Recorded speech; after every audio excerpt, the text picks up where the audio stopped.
வணக்கம். Welcome to Kokila's little world. நம்ம இன்றைக்கி ஒரு சிறப்பான கோவிலை பற்றி பார்க்க போகிறோம். கோவில் வந்து அன்னூரில் இருக்கிற மன்னீஸ்வரர் கோவில். 1800 வருடம் பழமையான ஒரு கோவில். இங்கே வந்து அருந்தவ செல்வி உடனவர் மன்னீஸ்வரர் அவங்க தான் மூலவராக இருக்காங்க. இது எந்த வழியாக போகணும் அப்படின்னா, திருப்பூர்லேருந்து மேட்டுப்பாளையம் போகிற வழியில் இருக்கிற அன்னூரில் இருக்குது. திருப்பூர்லேருந்து 1 மணி நேரம் ஆகும். 34 கிலோமீட்டர் அல்லது 35 கிலோமீட்டர் வரை வரும். பஸ்லேயும் போகலாம். பார்த்திவ் சாய் எங்கே கிளம்பிட்டாருன்னா, அன்னூரில் இருக்கிற மன்னீஸ்வரர் பார்க்க கிளம்பிட்டாரு.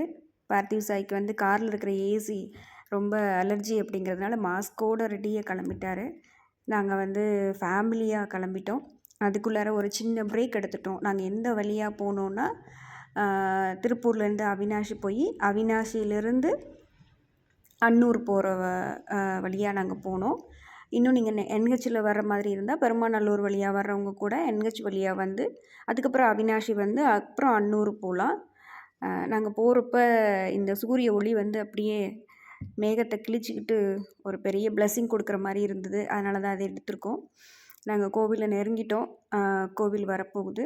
கோவிலுக்கு வெளியிலேயே பார்த்திங்கன்னா நமக்கு தேவையான பூ, மாலை, விளக்கு அத்தனையுமே சிவனுக்கு உகந்தது, சிவனுக்கு பிடித்தது எல்லாமே அங்கே வச்சுருப்பாங்க. நீங்கள் இங்கேருந்து வாங்கிட்டு போனாலும் சரி, இல்லை வீட்டிலேருந்து எடுத்துகிட்டு வந்தாலும் சரி. ஆனால் நீங்கள் வீட்டிலேருந்து மறந்துட்டு வந்துட்டால் கூட இங்கே இருக்கிற எல்லாமே வந்து நீங்கள் வாங்கிக்கலாம். அவ்வளோ அழகாக ஃப்ரெஷ்ஷாக வச்சுருப்பாங்க. அந்த தாமரை, விளக்கு எல்லாமே இருக்கும். உங்களுக்கு தேவையான எல்லா பொருளுமே நீங்கள் இங்கே வந்து வாங்கிக்கலாம். இங்கே கோவிலுக்கு வெளியிலேயே முன்னாடி ஒரு பெரிய அரச மரத்துக்கடியில் ஒரு பெரிய விநாயகர் இருப்பார். அவரோட பேர் வந்து பாத விநாயகர். அவரை பார்த்துட்டு தான் நம்ம வந்து உள்ளே போக முடியும். இதுதான் வந்து கோவிலோட என்ட்ரன்ஸ். நம்ம வந்து தெற்கு பகுதியில் உள்ள வழியாக நம்ம வந்தோம். மேற்கு பகுதியிலையும் வந்து ஒரு வழி இருக்குது. இது மேற்கு பார்த்த சிவன் கோவில். தெற்கு வழியாகவும் ஒரு வழி இருக்குது. இந்த கோவிலில் உள்ள ஒரு பெரிய சிறப்பு என்னென்னா, 21 முறை கோவிலை சுற்றி வந்து 21 விளக்கு ஏற்றுவாங்க.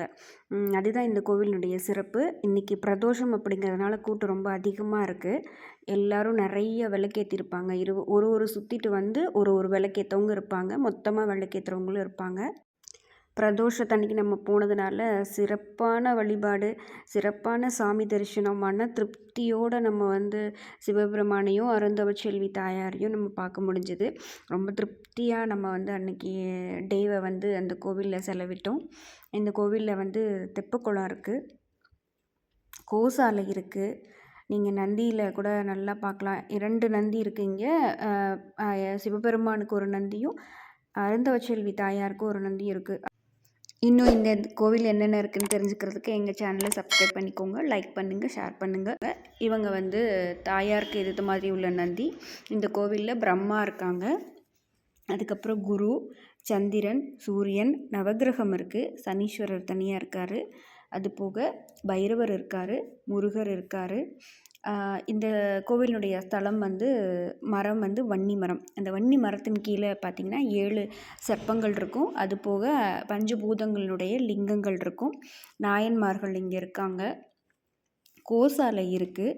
இங்கே வந்து ஒரு பெரிய சிறப்பு என்ன அப்படின்னு சொல்லி கேட்டிங்கன்னா, 27 இதழ் கொண்ட நட்சத்திர வில்வ மரம் இருக்குது. இதுக்கு பேர் வந்து மகாவில்வம் அப்படின்னு சொல்லி சொல்லுவாங்க. தன்னுடைய முதுமை காலத்தில் இந்த மரம் 27 இதழ்களை வந்து கொண்டு வரும். அதை பார்த்த ஒருத்தரும் இருக்காராம். அவங்க வந்து பெரிய புண்ணியஸ்தர் அப்படின்னு சொல்லி சொல்லுவாங்க. 10, 13, 16, 19, 22 கடைசியாக 27 இதழ் வந்து இந்த மரம் தோற்றுவிக்கும். அந்த சிவபெருமானுக்கு மிகவும் பிடித்தமான உகந்ததான ஒரு வில்வம் அப்படின்னு சொல்லுவாங்க. இந்த கோவிலில் இன்னொரு சிறப்பு, பறவை வடிவத்தில் சிவபெருமான் காட்சியளிப்பார் நமக்கு. கண்டிப்பாக உங்கள் ஊர்லேயும் இதே மாதிரி ஒரு பழமையான கோவில் இருக்கும். இந்த கோவில் எப்படி இருந்ததுன்னு சொல்லி கமெண்ட் பண்ணுங்கள். உங்கள் ஊரில் உள்ள கோவிலோட பேரையும் நீங்கள் கமெண்ட் பண்ணுங்கள். எங்களோட வீடியோ பிடிச்சிருந்தால் லைக் பண்ணுங்கள், ஷேர் பண்ணுங்கள், சப்ஸ்கிரைப் பண்ணுங்கள். உங்களுக்கும் மன்னீஸ்வரோட அருள் கிடைக்கட்டும். அடுத்த வீடியோவில் பார்ப்போம்.